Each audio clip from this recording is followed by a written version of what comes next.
Hola, hola. Hola. Hola Marín, hola Gabo, hola Ana.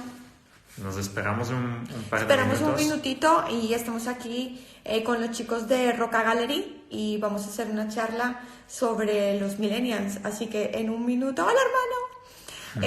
En un minuto, pues en unos segunditos que nos estemos un poco conectando todos y empezamos. Bueno, de momento agradecer a los chicos y a Roca, en especial a Roca Gallery, por invitarnos en estas súper interesantes jornadas online que nos motivan a todos para estar conectados. Y bueno, para los que no sepan, Roca Gallery, cuenta qué es el Roca Sí, Gallery. bueno, lo que vamos a hacer es una charla que, como dijo Ana, que se llama Diseño para Millennials. Y bueno, forma parte de un programa que está poniendo en marcha Roca Gallery, tanto Madrid como Barcelona, y se llama Roca Gallery Te Conecta, ¿vale? Y bueno, van a haber diferentes profesionales como nosotros, como Ramón Esteve, y otros más que van a Hola, dar Arancha. unas charlas. Y también pues van a haber unas masterclass, unos cursos. Bueno, ellos ya os irán informando de todas las programaciones que van a tener en el futuro. Pero bueno, hoy nosotros vamos a empezar. Somos los primeros. Somos los primeros, somos el testeo. Así que Y bueno, vamos a empezar con ello, con diseño para millennials. diseño para millennials. Entonces un poco desde Roca Gallery nos hacen preguntas. Y bueno, entonces la primera pregunta que nos hacen, antes de esto, desde Roca Gallery están monitoreando todo el live y ellos van a apuntar las preguntas relacionadas con el tema de los millennials y estrategias de marca. Entonces, podéis hacer preguntas y nosotros al final las vamos a responder. Es importante como canalizar el tema y saber qué es un poco estrategia de marca para millennials, etcétera. Bueno, entonces con esto, pues no solamente que nosotros vamos a hablar, sino también vamos a interactuar con vosotros. Vale, la primera pregunta es, ¿cuáles son los tips desde vuestra visión para sorprender y captar la atención de esta generación? Entonces, ¿puedes entender un poco rápidamente el concepto de lo que supuestamente es un millennial? No lo sé, dímelo tú. Vale, pues a ver, una de las cosas es que yo soy millennial, sí nosotros señor. lo somos. ¿Por qué? Porque los millennials, según, pues como muy técnicamente, son la generación que está desde el 81 Hasta 94. hasta el 94. Pues Bien. esto es muchísima gente, es muy complejo, porque vamos, mi hermano nació en el 92 y hay mucha diferencia. Yo sí que es verdad que lo que más me sorprende es que la gente cuando le hablan de millennials, de repente se transporta a unos chicos muy jóvenes, estudiantes, y a mí lo que más me impacta es que los millennials estamos llegando a los 40.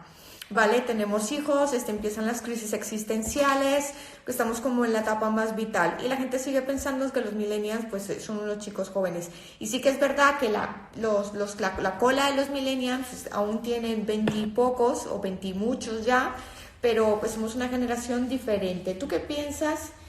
O sea, ¿qué piensas del contexto en que la gente lo entiende? ¿Lo que son los millennials o...? Sí. A ver, es una generación, bueno, hay una mezcla, ¿no? Porque estamos nosotros dos, por ejemplo, que estamos ya en la mitad, vamos a decir la mitad de los 30, ¿vale? Y bueno, somos los que realmente hemos nacido con unas cosas de antes que forman parte, pues, como el cassette, como el DVD, y bueno, tenemos todavía un poco lo antiguo, y luego está la generación mucho más joven que está completamente acostumbrada al Internet, ¿no? Que saben perfectamente cómo manejar cualquier herramienta y cuando se les pone cualquier herramienta pues están acostumbrados a ello porque han nacido casi con ello. Sí, prácticamente sí. Nosotros no, nosotros tuvimos que vivir en la adaptación, pero nos tocó muy jóvenes. Correcto. Y es esto. Somos una generación que, bueno, cuando nosotros, obviamente la mayoría de nuestros negocios están enfocados en los millennials. Y es muy raro, porque siempre he dicho, pero jolín, si es que la gente que tiene dinero tiene de 45 para arriba y los 50 son los que más tienen. Pero es obvio que nadie quiere enfocarse en un grupo de 45, 50 años para arriba porque tenemos el síndrome de la eterna juventud, así que todo el mundo quiere ser joven, entonces como que eternamente se enfocan al mismo nicho objetivo. Lo cual yo pienso que a veces es un error porque pienso que a veces encuentro estrategias un poco ridículas. Pero venía hablando de que nosotros hacemos mayoritariamente proyectos retail y retail y restaurantes enfocados al grupo de los millennials, ¿vale? Dentro de ellos también me parece un error que las personas los engloben como en una misma caja. Eso es para nosotros uno de los grandes errores. No es porque seas millennial eres igual a... No, yo creo que hay como una cantidad de subdivisiones y universos entre ellos mismos, ¿verdad? Pues... ¿Qué tips, por ejemplo? Si quieres, bueno... ¿Cuáles son los tips desde vuestra visión para sorprender y captar la atención de esta generación? A ver, es una generación, bueno, como dije, lo hacen todo a través de su móvil. Entonces, cuando salen a la calle, lo que quieren es vivir experiencias. Ellos quieren sorprenderse, por eso les encanta viajar, les encanta descubrir. Entonces, una de las claves es, afortunadamente para nosotros, bueno, es que hay que sorprenderles en cada momento. Y lo han visto todo, porque todos los días están viendo imágenes por Instagram, por Facebook, por Pinterest, por cualquier medio que ellos sigan. Y claro, lo han visto ya todo antes de que salgan a la calle. Lo que quiere decir que para venderle a lo que supuestamente es algún millennial, lo más importante es tenerlo que emocionar, sorprender y conectar. Es como una marca, ¿no? Si la marca no conecta, es como muy importante. La emoción hace que conecte. Pero no vamos a emocionar si nos sorprendemos y sobre todo como en valores que nos hagan sentir conectados. Por eso es importante que no mirar a un millennial desde una categoría como genérica no es posible. O sea, lo que nosotros hacemos en nuestro trabajo es subdividir esos millennials por grupos, ¿vale? La siguiente pregunta es ¿cómo abordáis la creación de experiencias en cada proyecto, siendo una parte experiencial tan importante a la hora de transmitir la esencia de la marca? Ejemplo, tienda de cuadernos Rubio, tienda Kento o el espacio de Roca Casa Decor. Es muy diferente porque pienso que cada marca tiene un target específico y estamos hablando de una generación que tiene un rango que estamos hablando de más de 10 años. Sí, aquí hay 13 años más o menos. Independientemente que a todas nos conecta una serie de valores como la emoción, para nosotros cada proyecto y cada marca conecta con nichos de mercado mucho más pequeños. Mayoritariamente nuestra estrategia se basa en que, justamente lo contrario que se puede pensar, que entre más pequeño sea el nicho de mercado que tú ataques, es posible que como en un efecto rebote puedas llegar a muchas más personas. Con esto quiero decir que si tú atacas un lenguaje demasiado genérico, primero será muy difícil sorprender y segundo, como que no llegarás al fondo de nadie. Hay una persona que tú sigues y que te dice que es mejor tener como 100 fans súper kamikazes hacia ti que 1000. Sí, claro, es lo que está diciendo Ana, es al final buscar un segmento. Y aquí con este segmento, con los millennials, tenemos que pensar, por ejemplo, si hemos hecho una tienda para cuadernos Rubio, en un principio el producto no es un producto que ellos van a consumir, ¿vale? O ya una vez que tengan hijos sí que lo empiezan a consumir, pero la primera parte, como cada vez se tienen los hijos más mayor, pues no lo consumen, pero sí que ellos se sienten atraídos por esa tienda y son los que la promocionan al final al cabo, que ellos son muy, lo que se dice un trendsetter, ¿no? Ellos establecen tendencias, ellos buscan novedades, entonces son los primeros en mostrar esas novedades a su mundo. Pero, por ejemplo, hay diferentes formas de enfocarlo, obviamente. Si yo cojo, por ejemplo, el último proyecto que presentamos para Roca en Casa Decor, tiene un enfoque puramente en la belleza del material. Entonces yo no puedo decir que me estoy enfocando en un público que tenga 20 y pocos años. No, yo me estoy enfocando en un público profesional y era muy grande el reto porque tienes que, a un público profesional y a personas muy aficionadas a la decoración que están ya con el ojo adiestrado de ver cosas, de ver tendencias, de tener un criterio personal, sorprenderlos.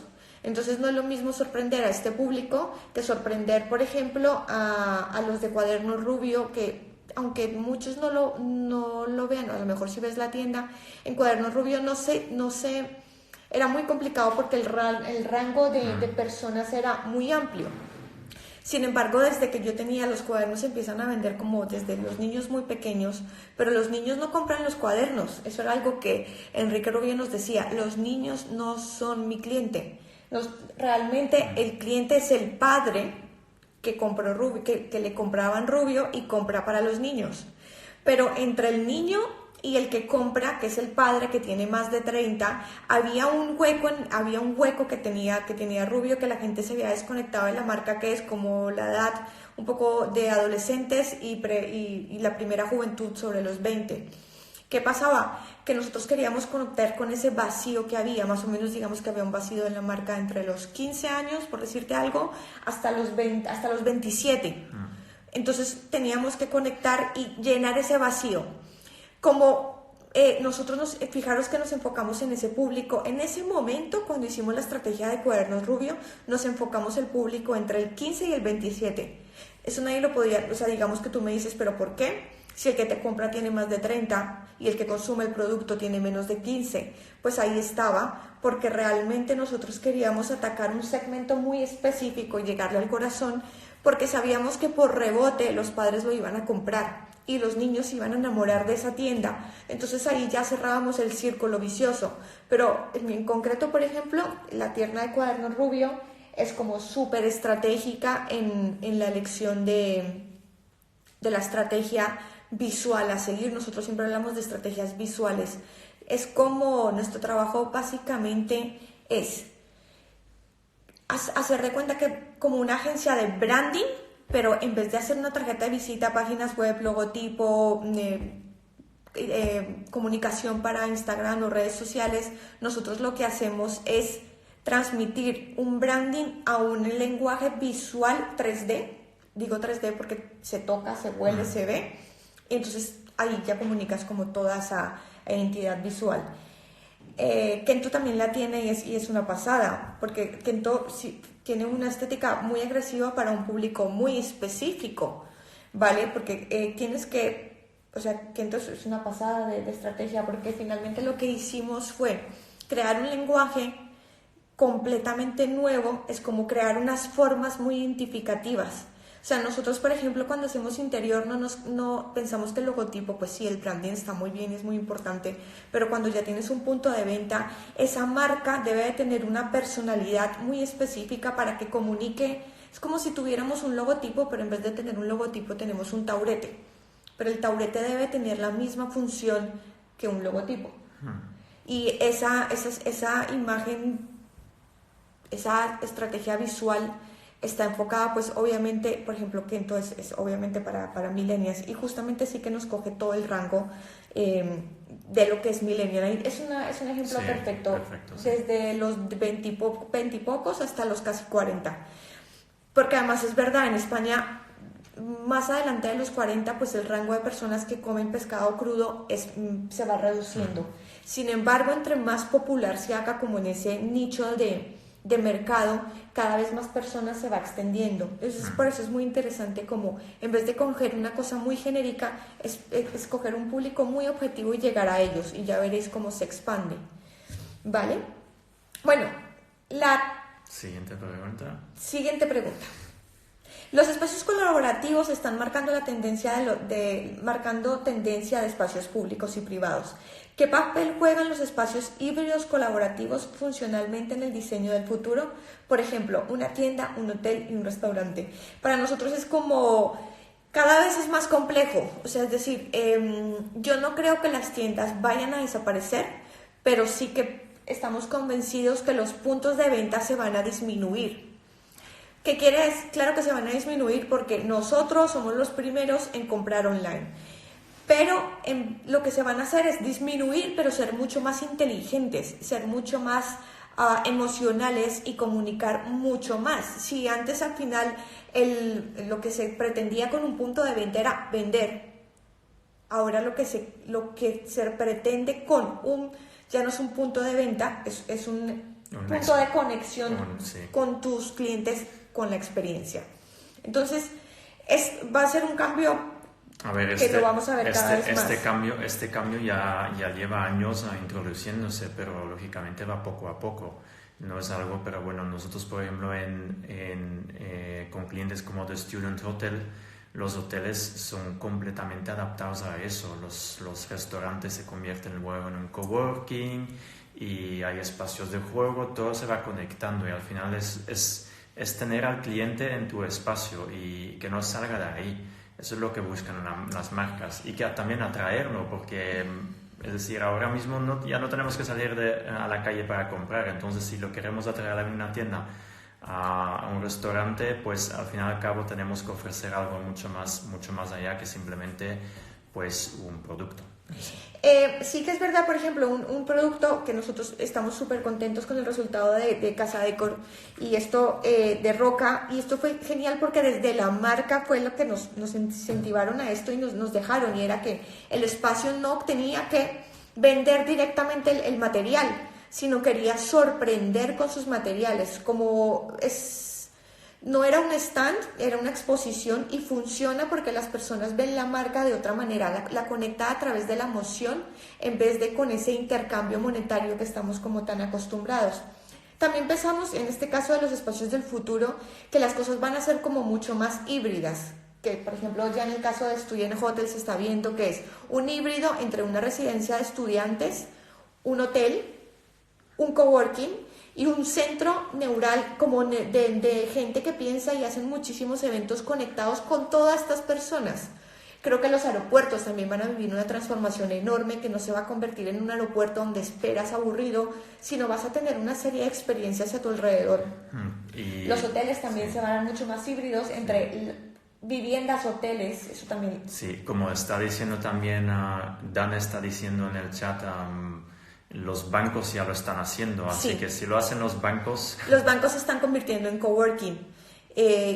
Como que las cosas van a dejar de ser, porque claro, pensar que la tienda, ya la función de la tienda ya no es vender, la función de la tienda es suplementar una cantidad de emociones que tiene la persona y poder conectar. Entonces en una tienda, pues a lo mejor yo vendo ropa, pero también puedo tener la última colección de discos o generar otro tipo de cosas. Entonces vamos a ver como una serie de cambios cada vez más fuerte, porque lo va a necesitar el mercado y porque cada vez pasaremos y consumiremos más por internet, pero eso no significa que los puntos de que el interior vaya a dejar de existir. Eso jamás va a pasar.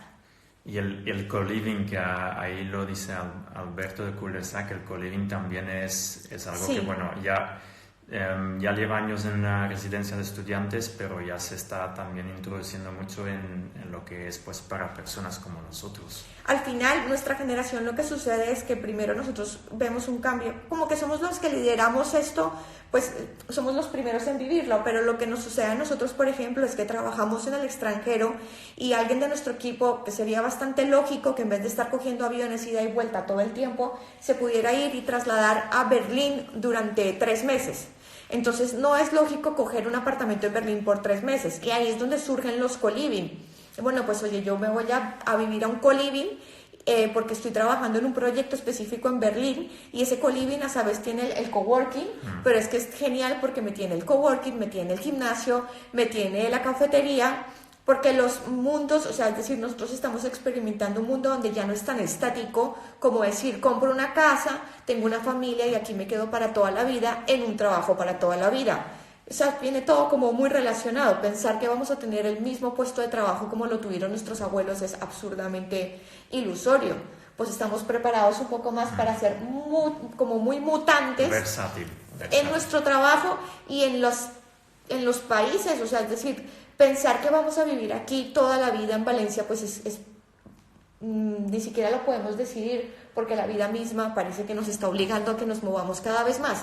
Entonces, este movimiento de personas va a hacer que nosotros, que existan otras maneras de comprar, de consumir, ¿vale? Los restaurantes, pues que uno solo va a comer, pues yo lo siento, pero es que para comer yo mejor que en mi casa, ¿vale? Entonces yo tengo que ir a comer, a oler, a disfrutar y a desconectarme, y entonces tiene que ser como 360, y las marcas juegan un papel fundamental para poder conectarnos en valores. Bueno, pues vamos a la siguiente pregunta, que creo que nos gusta mucho, que es, bueno, en la sociedad actual el diseño instagramable es un atractivo. ¿Creéis en esto a largo plazo o buscáis el color y las formas para evocar emociones y sorprender al usuario sin pensar en el like? Esta es muy buena. Espera. Bueno, a ver. Sí, bueno, lo que están preguntando realmente es pues de lo que nos preguntan muchas veces es pues el diseño, el rincón para Instagram, básicamente qué pensamos nosotros de ello. Nosotros pensamos que el rincón de Instagram se puede ir, pero muy al carajo. ¿Por qué no? Porque nos parece, pues puede estar funcionando, pero al final es como una frivolidad del momento, o sea, ¿cuánto te va? A mí sí que es verdad que nos está sucediendo un fenómeno que los clientes nos están pidiendo que hagamos un rincón instagramiable, lo cual a nosotros no estamos de acuerdo, pero tú lo comunicas a la empresa o a tu cliente y dices, yo no lo haría porque finalmente lo que queremos hacer es que todo el lugar comunique y que cada persona pueda como que escoger su rincón, lugar, su rincón, sí. Si quiere comunicarlo, que lo comunique. Hay dos cosas. A nosotros pensamos que esos rincones instagramiables van a pasar y va a ser ridículo tenerlos de aquí a muy poco tiempo. Pero mientras un lugar que sea como global y experimental global en cada uno de sus rincones, pues eso perdura mucho más en el tiempo y comunica una serie de valores que no es el de tómate a la foto y públicalo. Sin embargo, tenemos que admitir que, bueno, lo hemos tenido que hacer en algunos proyectos y al final el cliente en cierto modo sí que ha tenido una razón porque a nivel marketing les está funcionando. Entonces, claro, es una dualidad para nosotros porque a veces rompe un poco con el espacio y no encaja en ese lenguaje completo que tenemos, ¿no? Como concepto, pero pues tenemos que buscar el camino en ello para al final cumplir con el briefing del cliente. Sí que es verdad que, por ejemplo, en este caso, por ejemplo, el cliente siempre necesita, o sea, las empresas viven ellos quieren que sus consumidores se conecten. Entonces, por ejemplo, como hicimos en Casa Decor, fue muy importante o muy interesante el objetivo. ¿Cuántas personas visitan a Casa Decor? Entonces, visitan un montón de personas, no sé si estamos en miles de personas. El caso es que para nosotros no era suficiente y dijimos, vale, sí que era importante que en Casa Decor las personas pudieran y sintieran la necesidad de tomar una foto a ese espacio y comunicarlo. O sea, claro que era una estrategia, claro que lo habíamos pensado, pero eso es muy diferente a poner el logotipo de Roca en el medio, que es lo que básicamente nos piden, pone el logotipo aquí y que aquí en esta silla se tomen la foto. Eso es lo que a nosotros no nos parece que es correcto. Lo que nos parece muy correcto es crear algo que emocionalmente te conecte tanto que tú tengas la necesidad de tomar la foto, compartirlo o guardarlo para ti. Ese sí que era el objetivo del espacio de Roca. Obviamente es un espacio para que se fotografíe, para que se comparte. Porque hay que distinguir un espacio temporal que tiene un objetivo puramente comercial de representar un producto en este momento como un material, un mobiliario o cualquier elemento que esté en la venta, y otra cosa es pues diseñar un restaurante, una tienda que va a estar mucho tiempo y en ese restaurante, esa tienda, buscar un rincón para Instagram, porque al fin y al cabo el consumidor se va a cansar muy rápido de ello, entonces va a romper mucho con lo que es la estética a largo plazo, al fin y al cabo. Pues no sé si tiene, pero me llama mucho la atención que las personas un poco por debajo de nuestra edad, más la siguiente generación, o sea, como Lucía, ¿cómo se llama esa generación? No me acuerdo ahora del nombre. Pero las personas que han nacido con las redes sociales tienen visualmente el ojo muchísimo más adiestrado para tener un criterio. Al final lo gracioso, por ejemplo, de personas que están, por ejemplo, en los 60, es que su ojo estético, la mayoría de las personas, su ojo estético no está acostumbrado a tener un criterio. Lo que pasa con las personas que están en estas generaciones por debajo es que ya tienen un criterio estético y exigen mucho porque conocen, mientras que alguien de 60... Se le llaman centennial. Centennial. Es súper interesante porque si los millennials exigimos, la pregunta para mí viene, bueno, ¿y esta gente qué nos va a exigir? Con todo este nivel ya crítico que tienen de saber muy bien qué está bien estéticamente y qué no. Pero esto está genial porque entre más se nos exija, nuestro trabajo también va a tener muchísimo más fuerza. Bueno, la siguiente pregunta es, ¿vuestro trabajo combina diseño y marketing para llegar a conceptos innovadores y sorprendentes? ¿Cuál es vuestra fuente de inspiración? ¿Creéis que actualmente se arriesgan proyectos de interiorismo con nuevos materiales, formas y colores? No se arriesga mucho. También es verdad, desde mi punto de vista, tiene las redes sociales, el Instagram, el Pinterest, tienen su doble filo. Uno es que las personas empiezan a tener el ojo muy adiestrado, ¿vale? Y entonces, pues hay más criterio. Pero la parte negativa o la parte que nos hace la parte complicada del tema es que se copia, como tienes todas estas herramientas y fotos y fotos y fotos, se copia mucho más rápido que antes. Entonces, como que al copiar tanto, se unifica demasiado materiales, se unifica demasiado texturas y hace que sea como muy repetitivo todo. Por eso ahí es lo interesante de entender que cuando algo está muy visto deja de emocionar. Si hubiéramos visto la paleta de Roca Gallery, que hemos elegido estos mármoles con estos azules muy profundos, creo que sorprendimos porque no se ve. Mientras si hubiéramos seguido con el rosita, este Millennium, ¿te hubiera sorprendido? Yo creo que no. Yo creo que también hay diferentes razones por ello. Primero porque pues no todos los estudios se dedican bueno, hay una cosa que nosotros siempre decimos, si nos preguntan cómo conseguís lo que estáis consiguiendo, pues hay que educar al cliente porque él no sabe de tu profesión. Entonces él te va a venir con un mood board y te va a mostrar unas imágenes que tú ya has visto 1000 veces. Y tú, si quieres ir un paso más allá con él, pues vas a tener que educarle y vas a tener que llevarle a tu terreno para convencerle a hacer algo mucho más transgresor. Y eso lleva su tiempo y no todos los clientes tienen el tiempo para ello. Entonces eso también influye en el trabajo del interiorista o el diseñador en general, que muchas veces no puede llegar a esa idea porque tiene que ejecutar una idea muy rápida. Sí. Y entonces no tiene tiempo tampoco para pensar en ello. Por ejemplo, en el caso del espacio de Roca Gallery, esto es verdad, esto es verdad, nos dieron completamente libertad. Y aquí voy a apuntar una frase que yo digo: lo fácil no es tener buenos proyectos buenos, o sea, lo difícil no es tener buenos proyectos, lo difícil y muy jodido es tener clientes buenos. Y el cliente bueno es el que realmente confía en ti, pero para que confíe en ti tú tienes que habértelo ganado. En nuestro caso, por ejemplo, con muchos de nuestros proyectos, pero con Roca en concreto fue una confianza absoluta.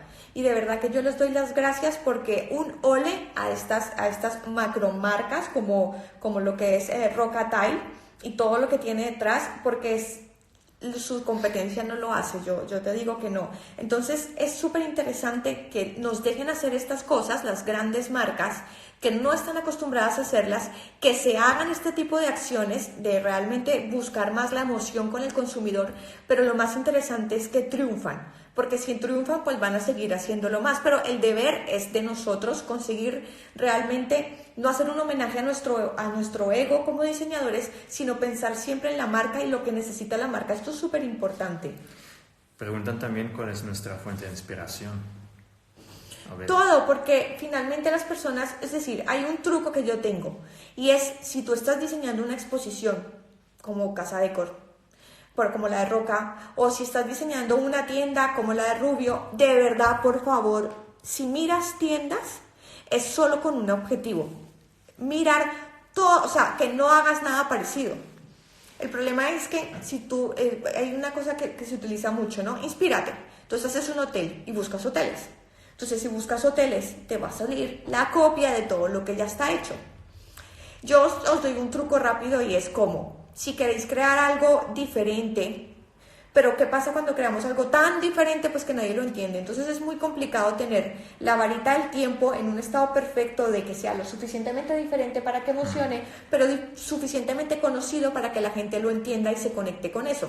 Entonces es como mirar cosas que no tengan conexión. Yo miro mucho la cultura visual, entonces puedo irme a un blog de comunicación, puedo irme a un blog de arte, puedo irme a un blog de vídeo, y toda esta cultura visual que yo le llamo, que no tiene nada que ver con el interiorismo, es la que realmente me inspira más que la fuente directa. O sea, nunca os inspiréis en la fuente directa, porque vais a terminar copiando. Es como para diseñar una silla, no miréis sillas. Puedes coger como 3 cosas que no tengan nada, como 3 cosas que sean incontextas, como que no tengan conexión, y juntarlas todas. Entonces es como un truco, pero si estáis mirando, vais a hacer un proyecto en específico, si miráis proyectos similares, que sea solo para saber lo que ya está visto. No porque si no os va a quedar como muy igual, y yo creo que ese es uno de los problemas. Y yo creo que hay una fuente también muy importante que son nuestros clientes.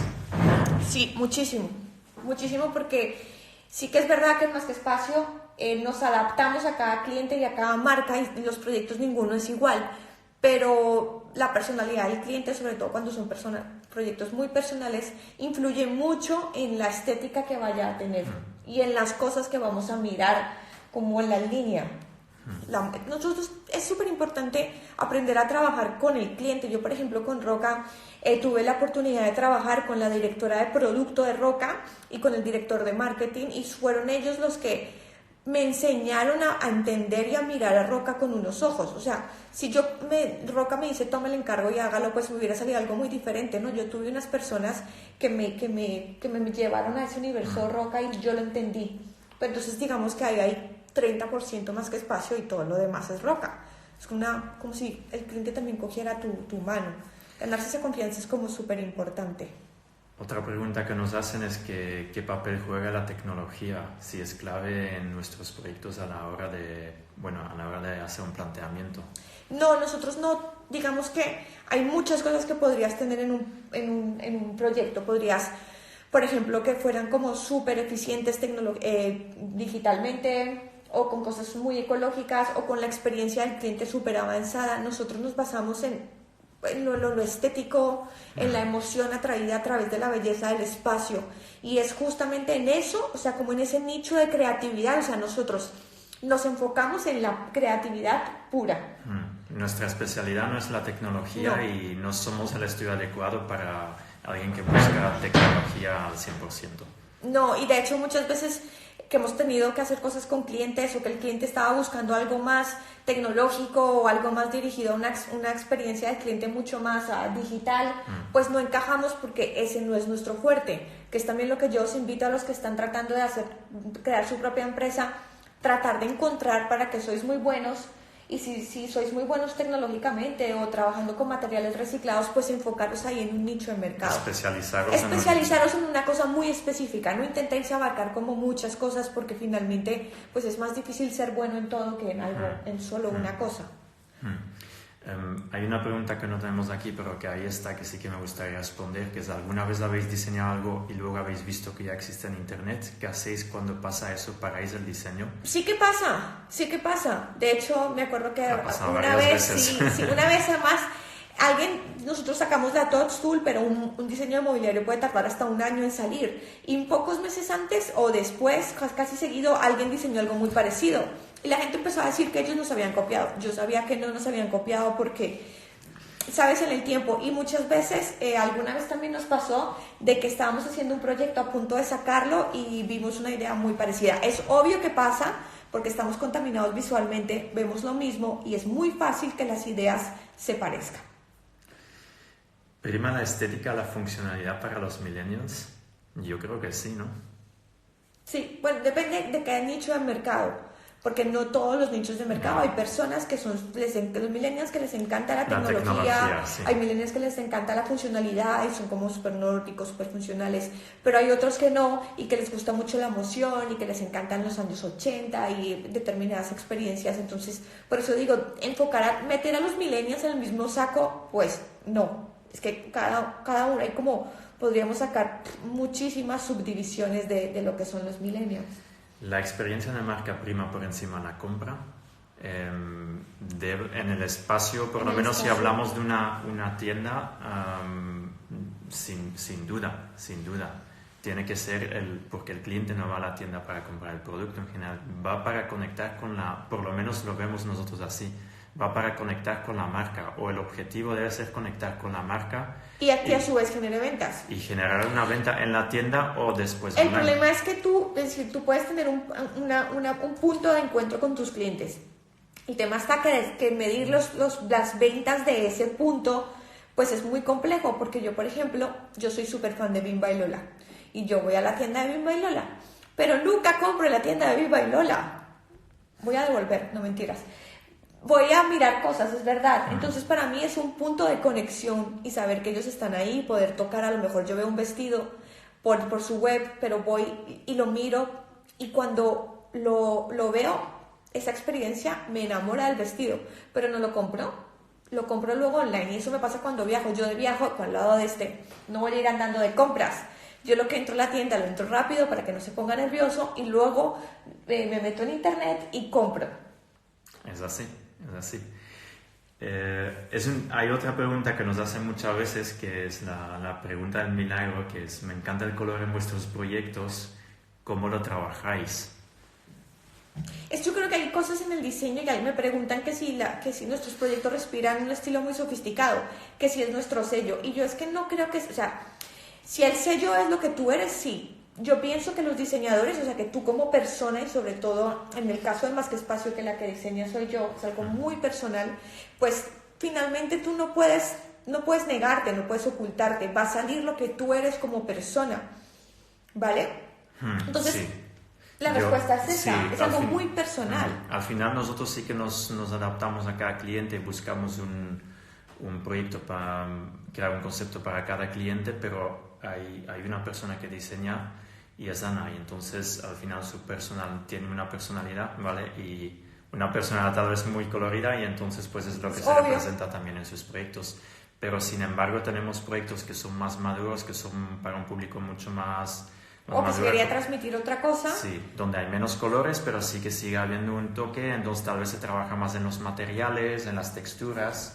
Mardeca a veces me dice que cómo nos repartimos las tareas. Pues mira, muy fácil, yo diseño y él hace todo lo demás. No, mentiras, nuestro equipo... Sí, a ver, tenemos un equipo, lógicamente, pero sí que es verdad que Ana está enfocada al 100% al diseño, y el equipo a la parte técnica tiene algunos ayudantes para lógicamente los proyectos más grandes, y después yo pues estoy un poco en todo, en comunicación, organización, y sí, es como la cabeza que nos dirige a todos, en fin. Lo que toca. Hay otra. Esta es buena. ¿Cómo creen que cambiará esto del co-living después del COVID-19? A ver, en el corto plazo, lógicamente, tenemos un poco el temor que no va a haber una buena respuesta al co-living, sobre todo porque trabajamos también con empresas que se dedican a ello. Pero nosotros creíamos, y sí, creo que creemos en el co-living. De hecho, nosotros estuvimos investigando un co-living nosotros para una vez que queríamos irnos a Madrid. Sí, a ver, pero no sabemos qué va a pasar con en el corto plazo, lógicamente, pues, pero ya no solo para el co-living, en general, en los restaurantes, en los hoteles, pues las medidas posiblemente después de esto, pues vamos a tener que acostumbrarnos durante una temporada a otra forma de vivir, pero volverá toda la normalidad. Entonces, una vez que vuelva toda la normalidad, pues nosotros estamos, bueno, yo por lo menos estoy convencidísimo que el co-living va a dispararse.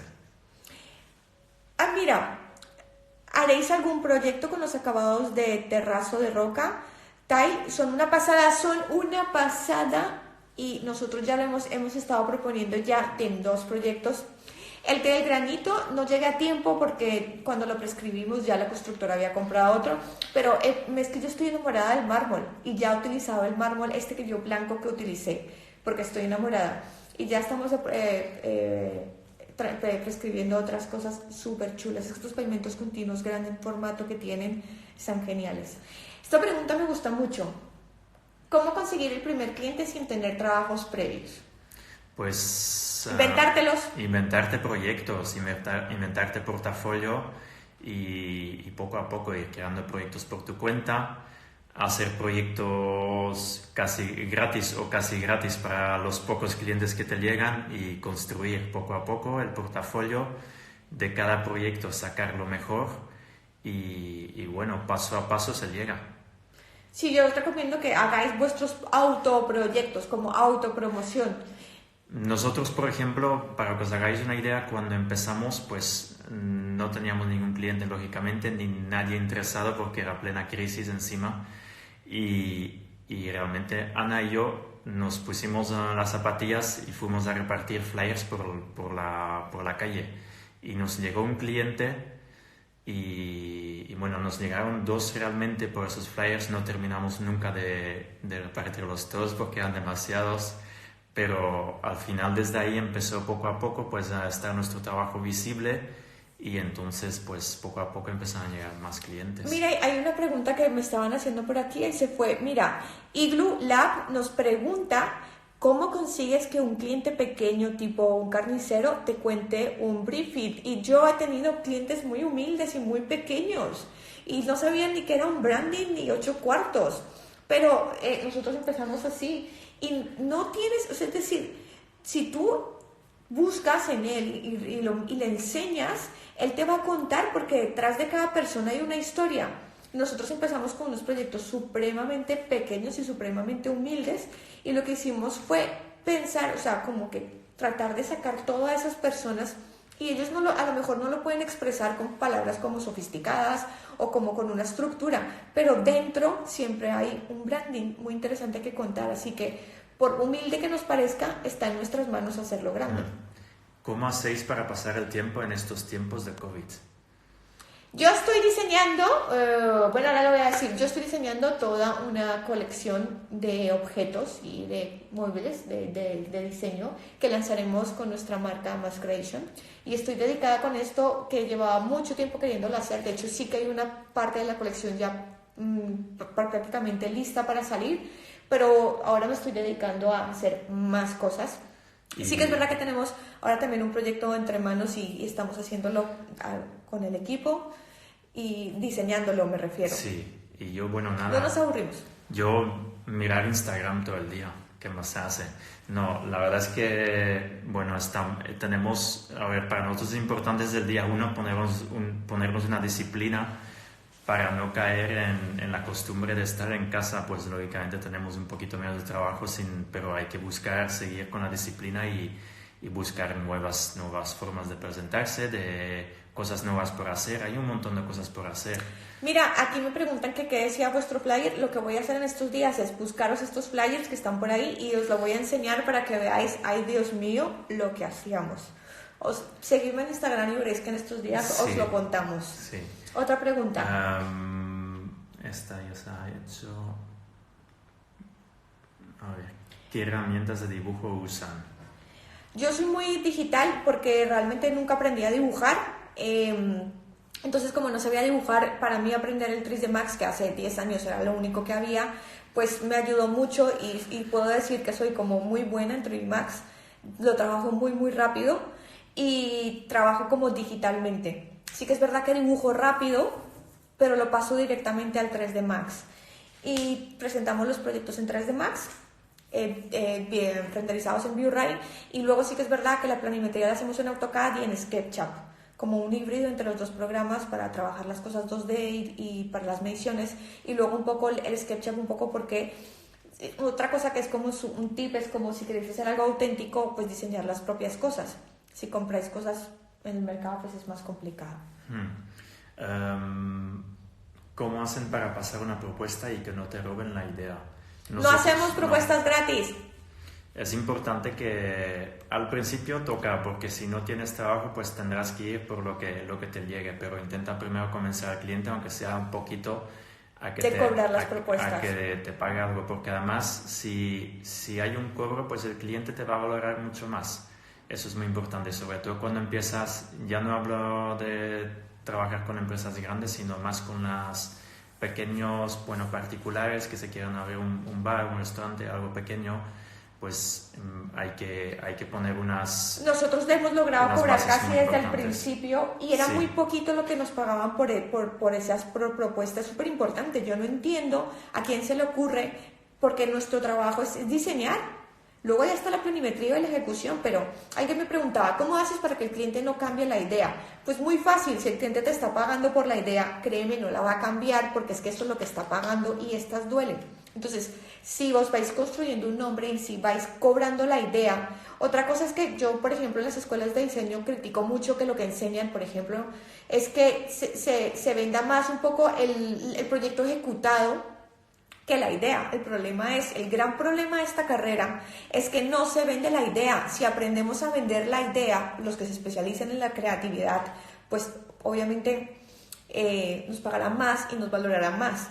Pero si lo que estamos vendiendo es la ejecución, pero en este mundo, si no se paga la idea, ahí sí que desaparece. Eso sí que es un gran virus, el día que las ideas dejen de tener valor, y el valor lo tenemos que nosotros pedir que se haga.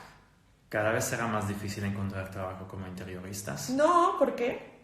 Yo creo que sobre todo hay que diferenciarse el uno del otro y no intentar ser una réplica del que tienes al lado. Si no, al final, es decir, nosotros lo decimos muchas veces cuando recibimos una solicitud y está solicitando presupuesto a otros estudios. Si no nos contratas a nosotros es porque lo que te está ofreciendo el otro estudio te va a encajar mucho mejor. Es así de sencillo. Entonces por eso es importante ser auténticos y buscar diferenciarse. Importantísimo. Sí, si no te diferencias y lo que finalmente estás vendiendo es el metro cuadrado del material, pues va a ser muy complicado. Entonces, como que diferenciaros, o sea, vender la idea es algo que además, no sé, otra cosa es que tú realmente siempre se pregunta, pero ¿cómo cobráis? Es que yo creo que se diferencia por fases. Una cosa es la idea, una cosa es la planimetría, una cosa es la dirección de obra, otra cosa es el reference list. O sea, hay muchas partidas y cada una debe de mirarse por separado y cobrar cada una de ellas. A ver, ¿qué más tenemos aquí? ¿Qué tipo de proyectos son los que más os gustan? ¿Tenéis alguno que recordéis de manera especial? A nosotros los que más nos gustan es los que podemos ir. Y entonces nos encantan los restaurantes porque, mira, si diseñar un restaurante me gusta, ir a comer a ellos ya me parece la catombe. Pues sí. Otra cosa. A ver, lógicamente siempre hay proyectos hay proyectos importantes en cada portafolio, unos que te han hecho de los que aprendes de todos, pero hay unos ciertos, sobre todo al principio, de los que aprendes muchísimo o que trabajas con un cliente nosotros tenemos uno que todo el mundo lo sabe, aquí en Valencia, Arantxa Martínez lo está diciendo, Nozomi. Para nosotros Nozomi es mítico, que es bellísimo, pero no bello por bello, sino por el contexto, ¿no? Sí, pero ya de entrada porque los clientes se han hecho muy amigos nuestros durante ese proceso y el proceso fue larguísimo, fue un proyecto donde tuvimos, no me acuerdo si eran 6 meses, 1 año, el tiempo de conocer y entender el proyecto antes de pasar a diseñar. Sí. Entonces, claro, por eso para nosotros es muy especial, pero hay muchos así, pero tampoco queremos decir una preferencia, porque de todos los hemos disfrutado o incluso sufrido, pero siempre al final nos ha traído algo positivo. También es verdad que era nuestro proyecto como de la ciudad grande, de interiorismo, de un restaurante, entonces el primero, pues es el primero, eso ya cuando te vienen más, pues la verdad que desafortunadamente es así. Más preguntas, es que estamos mirando a los que nos están vendiendo roca. ¿Qué oportunidades tienen un estudio de interiorismo durante la crisis? A ver, yo no voy a negar que vamos a vivir como momentos difíciles, pero ahí es donde hay que aprovechar, porque si en estos momentos difíciles nos reinventamos, pues vamos a salir ganando. Pero si nos quedamos como estábamos o si nos quedamos quietos del pánico, hay que moverse. Sí. O sea, hay que como que salir mejor de esto. Sí. No, uno no se puede ahora decir, me planto en el sofá y espero que pase la situación y luego empiezo a pensar. Hay que empezar a pensar ahora para el futuro. Además, es un momento perfecto porque estamos teniendo tiempo para pensar, que es lo que muchas veces no tenemos, y entonces vamos a hacer las cosas mucho mejor. Claro que sí. ¿Adaptan los materiales con los trabajos humildes? Entiendo que se refieren a presupuestos más bajos. Para presupuestos más bajos, es que el presupuesto siempre es bajo. Entonces, pues siempre se tiene que adaptar. Es decir, yo no he tenido proyectos donde sea como infinito. Entonces ya lo tenemos como en la mente y pienso que no hace falta tener un gran presupuesto para hacer cosas como wow, sino más bien como meterle mucha pasión y claro, es mucho más difícil tener poco presupuesto, pero pues ahí está el reto. ¿Creen que después de esta locura el diseño interior se tenga que dirigir a las emociones puramente? ¿Será positivo para lo artesanal?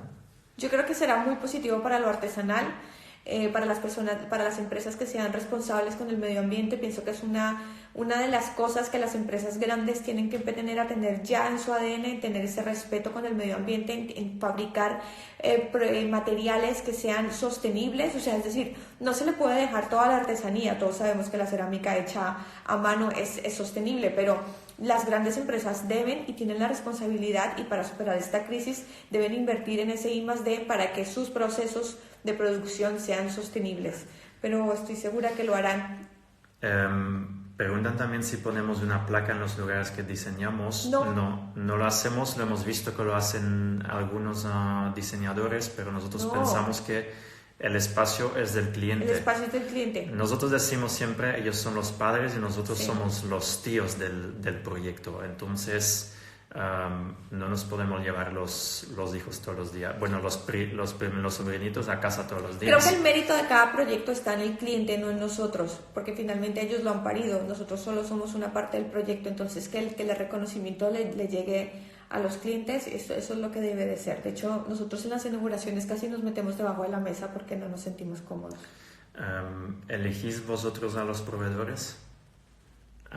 Nosotros hacemos una propuesta de proveedores, pero el cliente es el que al final tiene la decisión final sobre ellos. Si el cliente viene con una alternativa que es igual a la que nosotros hemos propuesta, pues nosotros podemos adaptarnos sin problemas, pero sí que siempre proponemos, lógicamente, en nuestra planimetría definimos marcas que, pues si trabajamos en la cerámica, pues definimos la marca, pues como Roca, por ejemplo, pero luego el cliente es el que va a tener la decisión final.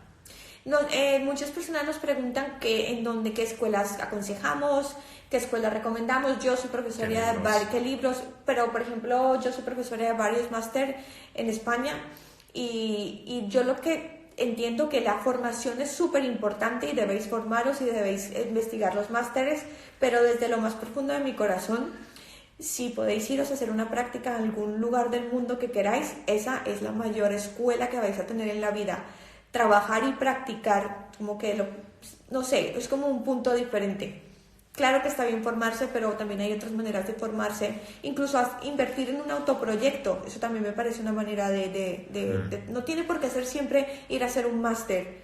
Pienso que hay otras maneras de autoformarse o de formarse, pero que no sean tan tradicionales. Entonces, si queréis como lo que yo pienso, pues yo haría eso. Aquí también a lo creativo nos pregunta por el chat, ¿cómo decir no a un cliente, a un proyecto? Cobrando más. Es difícil porque no puedes decir, mira, no me interesa, porque no suena muy bien. Por lo menos nosotros no lo hacemos, intentamos, pues no sé, no es lo ideal y no hemos encontrado todavía una forma de hacerlo al 100% correcto, pero bueno, tal vez subir un poquito los honorarios puede ser una opción, aunque no es lo más correcto, pero puede ser una opción. O bueno, pues alargar el tiempo, mostrar menos interés y estar menos... Pero es preferible decir que no, tratar de decir que no antes de meterte en un proyecto al que no estés convencido, porque posiblemente salgas perdiendo, pero... Es difícil decir que no y muchas veces cuando lo dices, aún así, justamente cuando lo dices, muchas veces el cliente mismo sigue insistiendo, entonces es una situación complicada. También es verdad que a nosotros nos ha pasado alguna vez que hay proyectos que no le veíamos como mucho, no estábamos muy convencidos, luego resultaron ser una verdadera bomba. Entonces hace poco reflexionábamos y decíamos, tal vez sea como tu responsabilidad en generar algo que no te parece muy tal, que se genere una gran oportunidad, porque eso nos ha pasado a nosotros. Sí, nos ha pasado muchas veces y... Estuvimos a punto de decir que no y finalmente fue una bomba. Clientes que han parecido difíciles, que eran muy fáciles y a la inversa también. Entonces, pues no hay una varita mágica, pero bueno, vas por tus sensaciones y tu experiencia y desde ahí intentas tomar unas decisiones y a veces será acertada y a veces no será acertada. Eso es así. Sí. ¿Qué más? ¿Qué tiempo le dan a un cliente para preparar la propuesta? ¿Qué tiempo le dan a un cliente para presentarles la propuesta?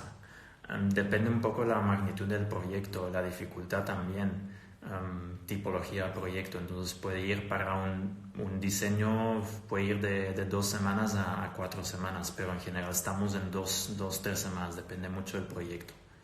Depende de los metros cuadrados. Sí. Ahí, mira, Iglula pregunta que si es importante tener un estilo propio desde el principio. Es que yo creo que realmente, pues a lo mejor lo que pasa es que a lo mejor al principio tienes un estilo, pero obviamente vas evolucionando. Lo interesante no es tener un estilo y seguir con ese estilo o tenerlo desde el principio, sino empezarlo a crecer y evolucionar con el propio estilo. Yo creo que es muy difícil tener un estilo desde el día cero. Bueno. Lo vas a ir encontrando, ya verás. Nosotros nos gustaría seguir con vosotros, pero Instagram nos va a echar en breve, entonces... Mira, antes de esto, el live se va a subir en las cuentas de Roca Madrid Gallery y Roca Barcelona Gallery para que todos los que no podéis, porque a veces es muy pesado, lo queréis ver de nuevo, lo queréis ver, van a estar ahí grabados para que nos sigáis. ¿Y lo próximo? Sí, bueno, Roca Te Conecta va a seguir el próximo martes, 31 de marzo. Y nosotros vamos a pasar testigo a Nina Masso de Santa Encole, que es una marca que nos gusta mucho, y os va a hablar de tendencias de iluminación. Así que yo no creo la que vale perdáis mucho la porque pena. son unos claros de iluminación y justamente pues vale la pena escucharla. Muchas gracias. Gracias y cuidaros mucho. A Roca Gallery, Gracias. a Roca Tile. Y bueno, un abrazo enorme, que tengo ganas de abrazar a todo el mundo, así que yo os mando un abrazo enorme. Cuidaros mucho. Chao. Chao. Finalizar.